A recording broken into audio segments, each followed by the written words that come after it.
ডাকসু নির্বাচন নিয়ে আমি প্রথম একটা এপিসোড করছি, এই যে এইটা যদি না দেখে থাকেন তবে দেখে নিন।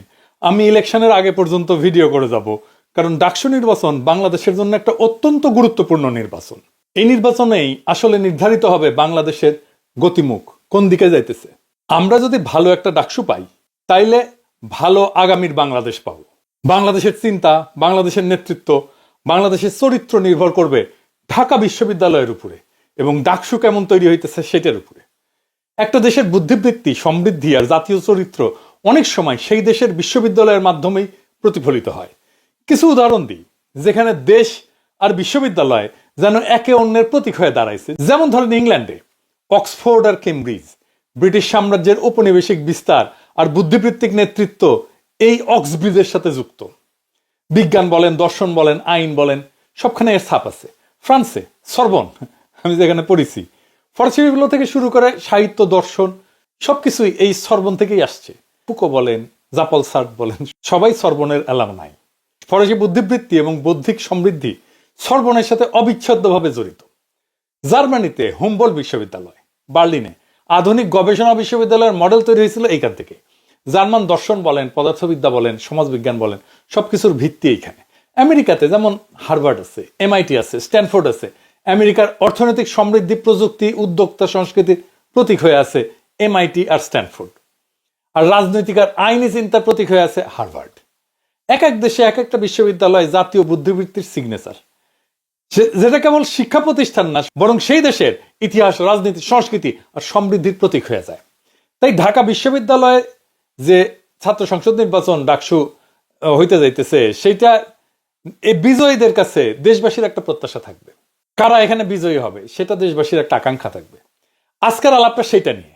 আজকের আলাপের পরে বুঝতে পারবেন কাদের এই নির্বাচনে ভোট দেওয়া যাবে না। আসেন আল্লাহর নামে শুরু করি।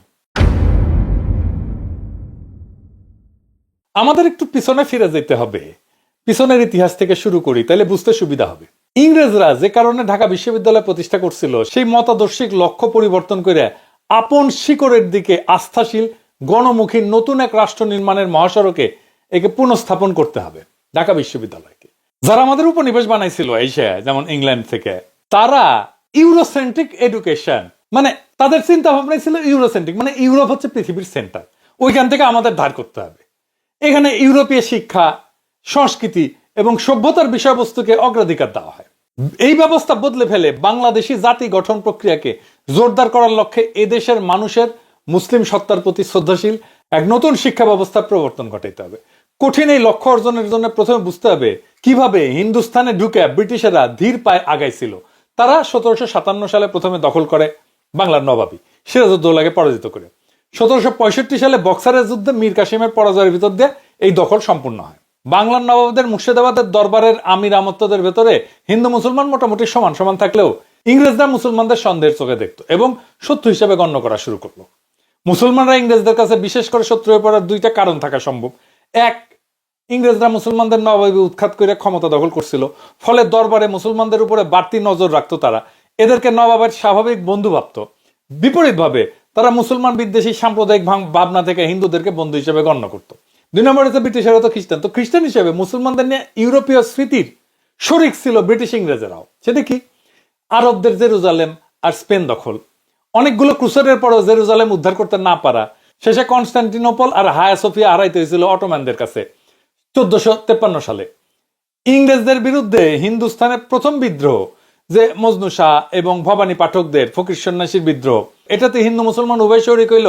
খ্রিস্টান ইংরেজের বিশেষ শত্রু মুসলমানদের সঙ্গে শাসক ইংরেজের দূরত্ব বাড়তেই থাকে। আর বিপরীত দিকে হিন্দুরা আরো কাছে চলে আসে ব্রিটিশদের। সেই বিন্দু থেকে ডিভাইড অ্যান্ড রুল তত্ত্ব বিকশিত হইতে থাকে, মানে এদেরকে ভাগ করে রাখো এবং শাসন করতে থাকো, এবং কার্যকরভাবে এটা প্রয়োগ করতে থাকে ইংরেজ শাসকেরা। 1793 সালে চিরস্থায়ী বন্দোবস্ত প্রবর্তনের মাধ্যমে ইংরেজরা হিন্দুস্তানে হিন্দু মুসলমানের ভেতরকার ফ্যাসাদকে রাজনৈতিক রূপ দিতে কাজ শুরু করে এবং কয়েক বছরের মধ্যে একে পাকাপাকিভাবে প্রতিষ্ঠা করতে সক্ষম হয়। জমির নয়া বন্দোবস্তে অল্প সংখ্যক মুসলমান বাদে সংখ্যাগরিষ্ঠ জমিদারি ছিল হিন্দু। এইখানে খেয়াল রাখা দরকার, হিন্দুস্তানের নিম্ন বর্ণের গরিব হিন্দু আর বৌদ্ধরা ইসলামের সমতার প্রেরণায় আকৃষ্ট হয়েছিল বলে স্থানীয় মুসলমানরা প্রায় সবাই ঐতিহাসিকভাবে গরিব ছিল। হিন্দু ধর্মের বর্ণ প্রথা এবং জাতপাত ইংরেজদের নীল চাষ আর ভূমির নয়া বন্দোবস্তে জমিদারদের অতিরিক্ত খাজনার শোষণের ফল হিসেবে খাদ্যাভাব এবং দুর্ভিক্ষে মরতে শুরু করে বাংলার গরিবেরা। এর সবচেয়ে বিশাল শিকার হইতে হয় বাংলার মুসলমানদেরকে। অবর্ণনীয় নিগ্রহের জবাবে নানান মাত্রায় চলতে থাকে প্রতিরোধ। তারই ধারাবাহিকতায় 1857 সালে মহাবিদ্রোহ ঘটে, যাতে মুসলমানদের অংশগ্রহণ এবং নেতৃত্ব ছিল চোখে পড়ার মতো ব্যাপক। মানে এটাকেই সিপাহী বিদ্রোহ বলে জানি আমরা। এই 1857 সাল, এই 1857 সালে ব্রিটিশদের বিজয় চূড়ান্ত রূপ লাভ করে এবং মুসলমানদের রাজনৈতিক প্রতিরোধ পুরোপুরি বিপর্যস্ত হয়ে যায়, পরাজিত হয়ে যায়। 1857 সালের পর থেকে ব্রিটিশরা হিন্দুস্তানে তাদের শাসনের জন্য ইউরোপীয় মন মানসিকতার মানুষ বানানো শুরু করে শিক্ষা ব্যবস্থার ভিতর দিয়ে।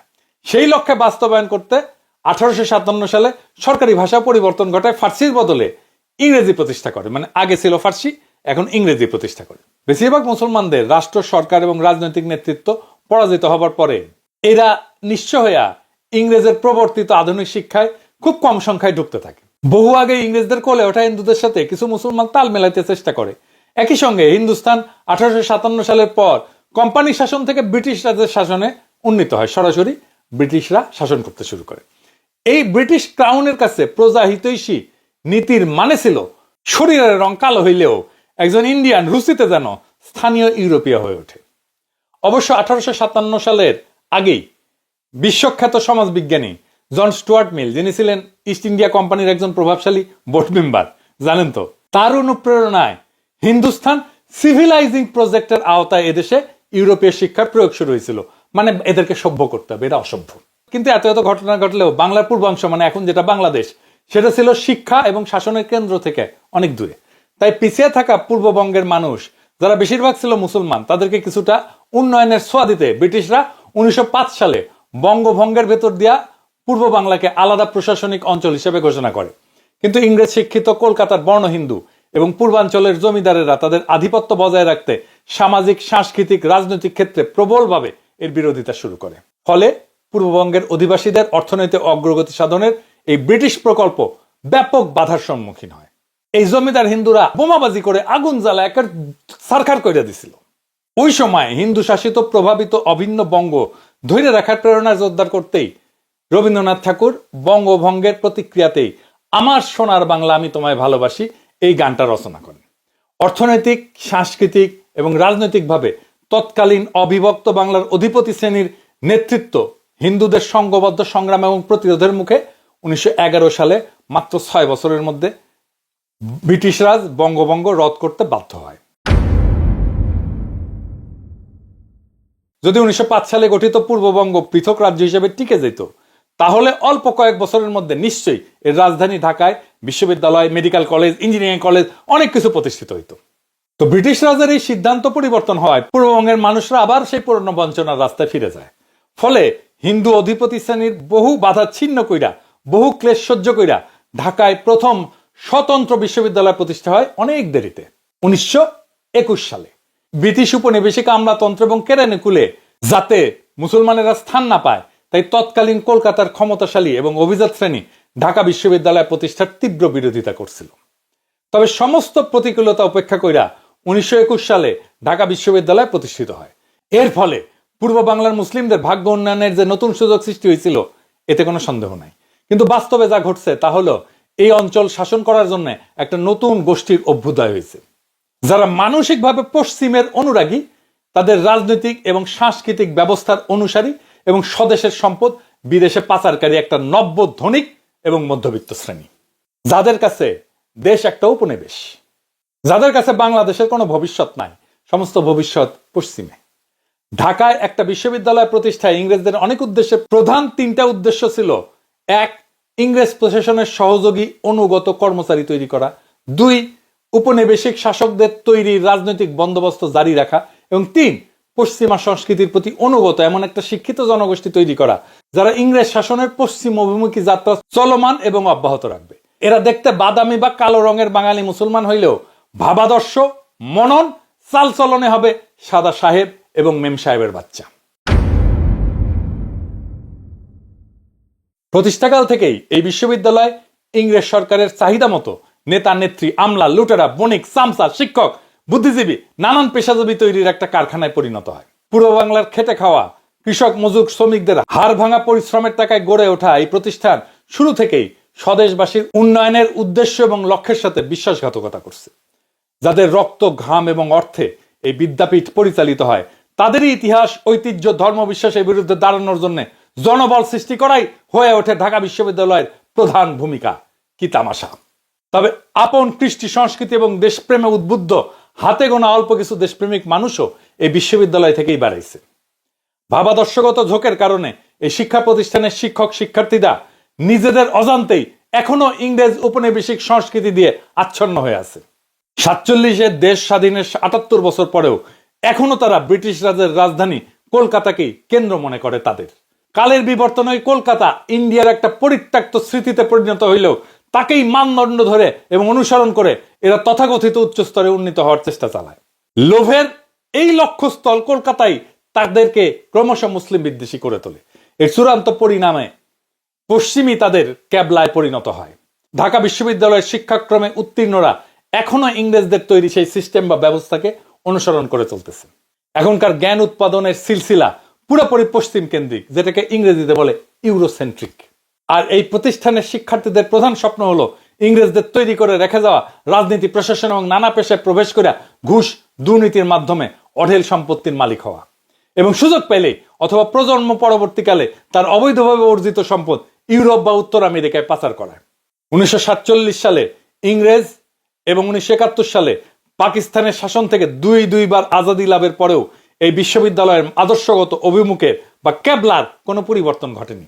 এইটা এখনো নিজ দেশের ভিত্তিমূলের দিকে ঘুরে তাকায়নি। উপরন্ত দিনের পর দিন এর শিক্ষক এবং শিক্ষার্থীদের মান দুটেই অধঃপতিত হয়েছে। এর ফলে এখান থেকে স্বদেশের প্রতি বৈরী, খুবই নিম্নমানের বিকৃত মানসিকতার একদল লোক তৈরি হয়েছে এবং হচ্ছে। এমন একটা পরিস্থিতির মধ্যে আমরা এই রাষ্ট্রের সবচেয়ে বড় বিনিয়োগ আছে যে বিশ্ববিদ্যালয়, তাকে ছাইড়া দিতে পারি না। এর অভিমুখ অবশ্যই বদলায় দিয়া একে দেশ গড়ার সঠিক পথে স্থাপন করতে হবে। ঢাকা বিশ্ববিদ্যালয়ের বাংলা বিভাগের প্রথিতযশা অধ্যাপক মরহুম আহমেদ শরীফ ঢাকা বিশ্ববিদ্যালয়ের শিক্ষকতা জীবনের অভিজ্ঞতা এবং রাজনৈতিক হস্তক্ষেপ, সহকর্মীদের মধ্যে নীতিহীনতা এবং সামগ্রিকভাবে জ্ঞান চর্চার পরিবেশের অধঃপতনের বিস্তারিত এবং কঠোর চিত্র তুলে ধরে বিভিন্ন সময় লেখা, সাক্ষাৎকার, বক্তব্য ব্যাপক সমালোচনা করছেন। তিনি বলতেন, এখন ঢাকা বিশ্ববিদ্যালয়ের নীতি বলে কিছু নাই, আছে শুধু স্বার্থ। এখানে শিক্ষকতা পেশাটা নৈতিক ও বুদ্ধিবৃত্তিকভাবে দেউলিয়া হয়ে পড়ছে।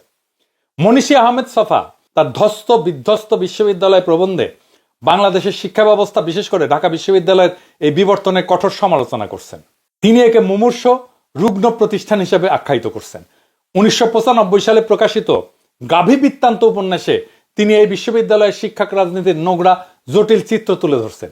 এখানে উপাচার্য পদ সহ অন্যান্য পদের জন্য শিক্ষকদের মধ্যে যে ধরনের নৈতিক স্খলন, রাজনৈতিক আনুগত্য এবং ক্ষমতার জন্য কারাকারি দেখা যায়, এর হীনমান এবং রুচিশূন্যতার বর্ণনা মেলে তার ওই গাভী বৃত্তান্তে। এর মাধ্যমে তিনি দেখাইছেন কিভাবে প্রগতিশীল এবং অসাম্প্রদায়িক মতাদর্শের কথা বলতে বলতে এই শিক্ষায়তনকে একটা বন্ধা, নিষ্ফলা, অকেজো প্রতিষ্ঠানে পরিণত করা হয়েছে। আহমেদ ছফা বহু আগেই 1975 সালে যে নোংরা এবং লজ্জাজনক রাজনীতির সমালোচনা করছিলেন তা এখনো বিদ্যমান এবং চলমান আছে। তার মতে ঢাকা বিশ্ববিদ্যালয় এখন জ্ঞান বিতরণের কেন্দ্র না, বরং ক্ষমতা এবং সম্পদ আহরণের একটা লড়াইয়ের ক্ষেত্র। দার্শনিক চিন্তক কবি ফরাদ মজার তার বিভিন্ন লেখায় এবং বক্তৃতায় বলছেন যে ঢাকা বিশ্ববিদ্যালয় মরে গেছে। এটা এখন মরচে পড়া দপ্তরি ব্যবস্থা, যেখান থেকে বছর শেষে কিছু সনদ বিতরণ ছাড়া আর কিছু হয় না। এর সাথে জ্ঞান, বিজ্ঞান বা শিক্ষার কোনো সম্পর্ক নাই। এটা ক্ষমতাসীন রাজনীতির বৌদ্ধিক দাস অথবা ইন্টেলেকচুয়াল স্লেভে পরিণত হয়েছে এবং এই প্রতিষ্ঠান থেকে সৃজনশীলতা বা মুক্ত চিন্তা আশা করা বৃথা। অধ্যাপক সলিমুল্লাহ খান তার বিভিন্ন প্রবন্ধ, নিবন্ধ ও বক্তব্যে ঢাকা বিশ্ববিদ্যালয়ের দুরবস্থার কথা তুলে ধরছেন। তার মতে বাংলাদেশ প্রতিষ্ঠার পর গণতন্ত্রায়নের নামে দেশের সবচেয়ে গুরুত্বপূর্ণ এই উচ্চ শিক্ষা প্রতিষ্ঠানকে একটা উর্বর, ফলনশীল এবং কার্যকর বিশ্ববিদ্যালয় হিসেবে বিকশিত হয়ে না দিয়ে পুরোপুরি ধ্বংস করা হয়েছে। এখন এখানে কোনো শিক্ষা, গবেষণা, জ্ঞান, বিজ্ঞান এই সমস্ত একাডেমিক কাজকর্ম আর হয় না। ডাকসু নির্বাচনে বিভিন্ন শিক্ষার্থী সংগঠনের ইশতেহার যে কর্মসূচি বা দাবি দেওয়া থাকা উচিত বলে আমি মনে করি, সেটা নিয়ে আমি কিছু আলাপ করছিলাম। আজকে আমি খুব স্পষ্টভাবে বলতে চাই কয়েকটা দফার কথা। 1 নাম্বার, ঢাকা বিশ্ববিদ্যালয়ের শিক্ষা জ্ঞান চর্চার অভিমুখ স্বদেশ এবং আপন ধর্ম, ঐতিহ্য এবং শিক্ষার সাথে সামঞ্জস্যপূর্ণ করে বাংলাদেশি জাতীয়তাবাদী ধারায় নতুন করে গড়ে তুলতে হবে।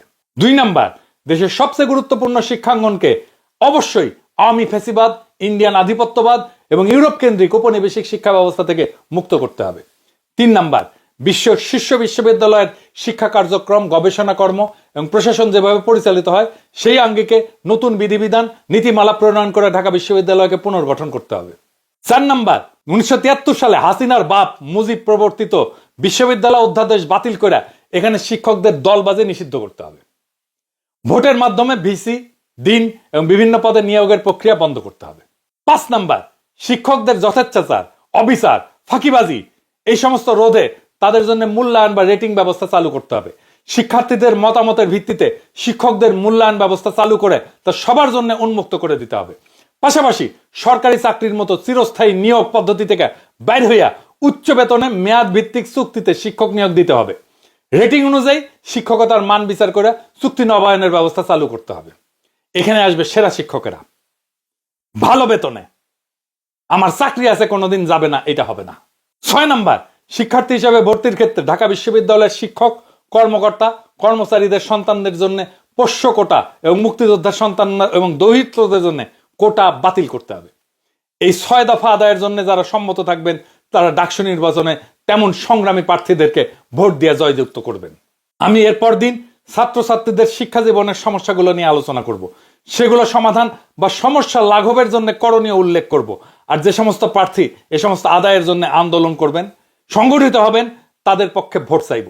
ঢাকা বিশ্ববিদ্যালয় শুধু একটা শিক্ষাঙ্গন না, এটা বাংলাদেশের ভবিষ্যতের প্রতীক, রাষ্ট্রের বুদ্ধিবৃত্তির কারখানা। তাই ডাকসু নির্বাচন কোনো সাধারণ নির্বাচন না, বরং আগামী দিনের বাংলাদেশ কেমন হবে তার পূর্বাভাস। আমরা যদি আজকের দিনে সঠিক নেতৃত্ব, সঠিক অভিমুখ আর সঠিক লক্ষ্যকে বেছে নিতে পারি, তবে আগামীর বাংলাদেশ হবে স্বাধীন চিন্তার, সমৃদ্ধির এবং মর্যাদার বাংলাদেশ। আজকের আলোচনা আপনাদের কাছে শুধু ইতিহাসের পাঠ না, আগামী দিনের শপথও। আমরা যদি চাই ঢাকা বিশ্ববিদ্যালয় আমাদের স্বপ্নের বাংলাদেশ গড়ুক, তবে ডাকসু নির্বাচনকে অবশ্যই সেই পরিবর্তনের হাতিয়ার বানাতে হবে।